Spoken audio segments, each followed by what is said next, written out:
Aviation ministry को, PIA को, civil aviation को, तमाम वो हज़रात जिन्होंने इसमें हिस्सा डाला है पिछले खुसूसन 2-3 साल में बड़ी अनथक मेहनत की और ये मुमकिन बनाया कि हम दोबारा अपनी फ़्लाइट्स जो हैं यूरोप के लिए वो रिज़्यूम कर सकते।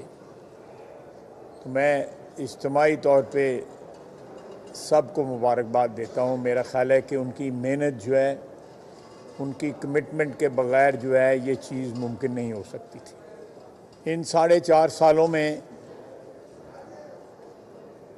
कई 100 अरब रुपए का नुकसान जो है वो पीआईए ने उठाया।